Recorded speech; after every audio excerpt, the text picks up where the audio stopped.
Yo, what's up guys, it's ItsMoldgold here, and I'm bringing you guys my second NHL 13 shootout commentary. For this commentary, I was going to talk about the NHL lockout. However, while doing so, I figured I would get very pissed off, and what that would make me do is go down to Walmart, go down to the sports section, look for the biggest, heaviest baseball bat that I can find, and just start hitting people in the face just because they looked at me funny. And then, if there was that one blind guy that thinks he's just going to get away, guess what? I'm just going to trip his ass. No, I'm just kidding, guys. That is awful. But honestly, talking about the lockout, that just makes me very upset. And I just really hope that this lockout doesn't last a full season. But anyways, for this commentary, I have a random story to tell you guys. And it's the time I got so scared that I crapped my pants. And I know that's kind of disgusting, but speaking of crapping pants, you guys know what I feel like doing? Since I believe that the NHL commissioner, Gary Bettman, is full of shit, I want to go to his front yard and just take a huge dump on it. However, I'm not going to do that because, well, I'd probably get sniped in the back of the head or I would get sniped in the face, and that would not tickle. That would not be fun. But anyways, the random story starts off with me and my older brother sleeping over at my brother's friend's house. And now that I think of it, it must have been so awkward for my brother. Like seriously, you go to your friend's house and then you have to bring your little brother with you? Oh my goodness. I don't know which one's more awkwarder. Awkwarder, is that a word? I don't think so. So more awkward, going to your friend's house and then having to bring your little brother, or when you're at the mall and then you have to take a piss, so when you walk into the bathroom, you know, everybody tries going for one of the end urinals. You either go for the far left or the far right, but how about when you walk into the bathroom and those urinals are taken and then you have to go and slide into the one of the middle urinals? That's pretty damn awkward. And it only gets more awkward is when the person next to you or pissing next to you tries starting a conversation with you. I mean seriously, you're taking a piss and the guy next to you, hey, how's it going?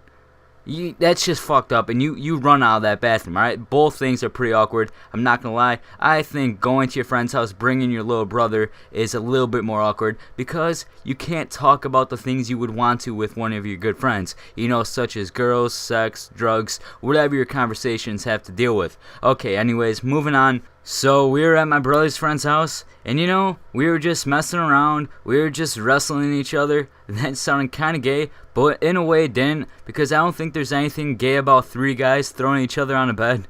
Okay, maybe so, but we had our clothes on, so if that made that sound any less gayer. Okay, but you know, just pretty much doing what kids do, you know, guys do when they're younger. I was like 10 at the time, my brother was 12, his friend was 12, and we were just having a good time. We played some PlayStation 2 because the Xbox 360 and the PlayStation 3 were not in existence yet, and you know, we were playing the video games for a while. Pretty much played that all day, and eventually night started to settle in. You know, it started to become darker outside.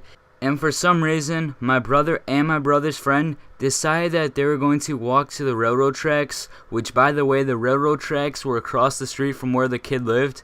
And I later found out the reason they went to the railroad tracks is because my brother's friend lost something there earlier, and I didn't want to look like a pussy, so I decided that I was going to go with them. And let me just say, the railroad tracks from the street were pretty far. I mean, you would cross the street and you still had to walk a good 50 yards just to reach the railroad tracks. So, you know, we crossed the street and we're walking through this open pathway. You know, I'm scared. I'm shaking. I'm so scared. It is pitch dark. You can hear crickets and everything.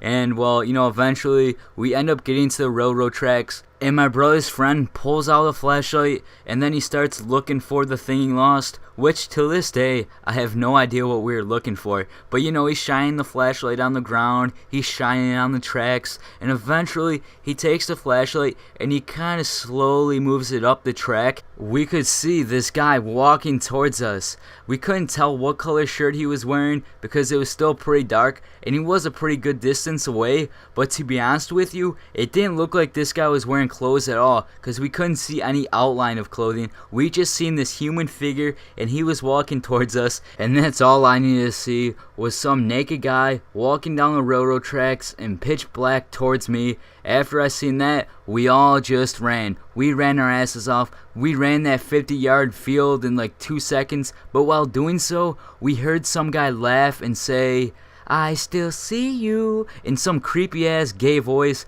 I know that was a terrible impression. That probably didn't sound scary at all. But just imagine if you're 10 years old and that you seen that. I mean, it was terrifying. In fact, I remember I could feel the shit dripping down my leg. Well, maybe that was sweat, but still, you know, it was scary. Alright guys, I want to thank you for watching. If you watched this video all the way through, thank you so much. It's ItsMoldgold, and I am out. Peace.